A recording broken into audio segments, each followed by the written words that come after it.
آج تک کبھی ہوا ہے کہ کوئی شخص ہمارے باوجداد میں بھی رپورٹ ہوا ہو، کوئی شخص مسجد میں نماز کے لیے گیا ہو تو شیطان دروازے پہ آ کے فزیکلی کھڑا ہو جائے، آج تک میں مسجد ہی نہیں بڑھنے دیا؟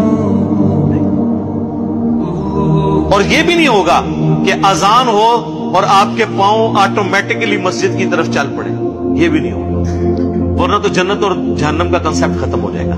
یہاں اللہ نے اختیار دے دیا، انا ہدیناہ السبیل اما شاکرا و اما کفورا، ہم نے تو ہدایت کا راستہ واضح کر دیا ہے، چاہو تو شکر گزاری کی روش اختیار کرو، خواہ نہ شکری کی۔ اچھا، لیکن اس سے یہ بات نہ سمجھ لیجئے گا کہ اللہ کو کوئی پرواہ نہیں ہے، ٹھیک ہے وہ گناہگاروں کو بھی بخش دے گا، مجرمین کو بھی بخش دے گا، اور نیکوکاروں کو تو اس نے بخشنا ہے، نہ اس طرح نہیں ہے۔ اور اکثر لوگ کہہ رہے ہوتے ہیں او جی اللہ نے ساڑی نماز نہیں چاہیے دیا، استغفراللہ، یہ بات آپ کیوں بولتے ہیں؟ یہ آپ کس کو بول رہے ہوتے ہیں؟ میری نماز تو نہیں کو پڑھ رہا نا، تو مجھے کچھ سنا رہے ہو، جس کی پڑھ رہے ہو اس کو سناؤ، اللہ کی پڑھ رہے ہو۔ تو اللہ نے کب کہا ہے کہ مجھے تیری نمازیں چاہیے؟ نہیں کہا ہے، اللہ کہتا ہے تمہیں تمہارے لیے نمازیں چاہیے، اللہ نے تو کبھی کہا ہی نہیں کہ مجھے چاہیے۔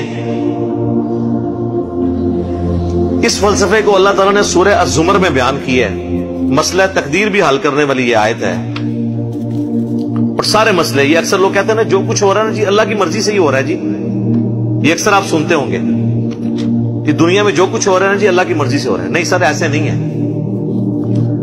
اللہ کی مرضی سے نہیں ہو رہا، اللہ کی اجازت سے ہو رہا ہے۔ اللہ کی مرضی ہے یہ کہ لوگ زنا کریں، اجازت ہے کہ کر لو، یہ نہیں ہوگا کہ جسم پہ فالج گرے، لیکن آخرت میں چھوڑوں گا نہیں۔ شراب پینی ہے پی لو، چمڑی اتار دوں گا آخرت میں، یہ نہیں ہوگا کہ شراب کی بوتل پکڑو تو ہاتھ پہ فالج گر پڑے، ایسے نہیں ہوگا۔ اجازت ہے، نیکی کرنی ہے کرو، برائی کرنی ہے کرو، مرضی نہیں ہے۔ مرضی یہی ہے کہ پیغمبروں کا راستہ اختیار کرو۔ یہ فلسفہ جو ہے نا سورہ زمر میں بیان ہوا ہے، آیت نمبر 7۔ سر یہ 7 نمبر آیت تو آپ سارے اپنے قریبی لوگوں کو سنائیں، اپنے آفیسز میں سنائیں، اپنے دوستوں کو، گھر والوں کو۔ ان تکفروا فإن اللہ غنی عنکم، دیکھو اگر تم اللہ کا کفر کرو گے، ناشکری کی زندگی گزارو گے تو یاد رکھنا اللہ بے پرواہ ہے، اللہ کو کوئی فرق نہیں پڑے گا۔ لیکن اس کا یہ مطلب بھی نہیں ہے کہ اللہ کو نہیں فرق پڑا تو اللہ تعالیٰ چھوڑ دے گا، نہیں۔ وَلَا يَرْضَى لِعِبَادِهِ الْكُفْرِ، لیکن میں کبھی راضی نہیں ہوں اس بات پہ کہ کوئی میری ناشکری کرے، میری نافرمانی کرے، میرا کفر کرے۔ وَإِن تَشْكُرُوا يَرْضَهُ لَكُمْ، اور اگر تم شکر گزاری کی روش اختیار کرو گے، یعنی اللہ کے تابع فرمان رہو گے، تو یہ اللہ تعالیٰ تم سے پسند کرتا ہے۔ وَلَا تَزِرُ وَازِرَةٌ وِزْرَ أُخْرَى، کوئی جان دوسری جان کا بوجھ نہیں اٹھائے گی، ہر شخص نے اپنے اعمال کا جواب دہ خود ہونا ہے۔ ثُمَّ إِلَىٰ رَبِّكُمْ مَرْجِعُكُمْ، اس کے بعد تمہیں لوٹ کر تمہارے رب کی طرف جانا ہے۔ فَيُنَبِّئُكُمْ بِمَا كُنتُمْ تَعْمَلُونَ، پھر وہ تمہیں خبر دے دے گا جو کچھ تم دنیا میں اعمال کیا کرتے تھے۔ إِنَّهُ عَلِيمٌ بِذَاتِ الصُّدُورِ، بے شک وہ تو سینوں کے چھپے ہوئے رازوں کو بھی جاننے والا ہے۔ اللہ اکبر، یار اللہ سے کون بھاگ سکتا ہے؟ میرے بھائی آپ اپنی داڑھیوں سے، پگڑیوں سے، نمازوں سے، تسبیحوں سے دنیا کو دھوکہ دے سکتے ہیں، قانون کو چکما دے سکتے ہیں، اللہ سے بھاگ کے کہاں دیں گے؟ اللہ تو اتنا باریک بین ہے کہ جن لوگوں کی نماز، حج، زکات بھی لکھے ہوں گے نا قیامت والے دن، فرشتوں نے نیکیوں کے ڈھیر لگائے ہوں گے، اللہ 0 سے ملٹیپلائی کر دے گا۔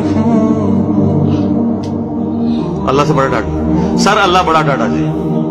ہاں اللہ والے بن جاؤ تو اللہ سے زیادہ کوئی شفیق نہیں ہے، لیکن اللہ کے نافرمان ہے تو سر اللہ بڑا ڈاٹا جی۔ مسلم شریف میں حدیث ہے، سب سے بڑی 3 نیکیاں کون سی ہو سکتی ہیں؟ تینوں نیکیوں کے بارے میں نبی علیہ السلام نے کہا کہ یہ کرنے والا بھی جہنم میں چلا جائے گا۔ نمبر 1 آپ نے فرمایا قیامت والے دن اللہ تعالیٰ ایک شہید کو اٹھائے گا اور پوچھے گا میں نے تجھے اتنا کچھ دیا، اچھی صحت دی، تو نے میرے لیے کیا کیا؟ وہ کہے گا یا اللہ جان سے قیمتی کون سی چیز تھی تیرے لیے دے دی۔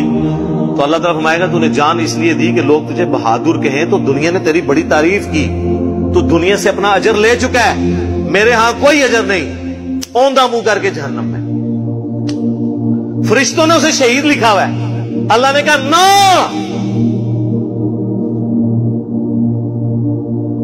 آپ اپنی نیکیوں سے فرشتوں کو بھی دھوکہ دے سکتے ہیں. فرشتے تو ظاہری مال کو لکھیں گے، ہاں جی تو یہ حساب کتاب تو بس اس خانہ پوری ہے، اصل میں تو اللہ تعالیٰ خود حساب کرنے والے ہیں.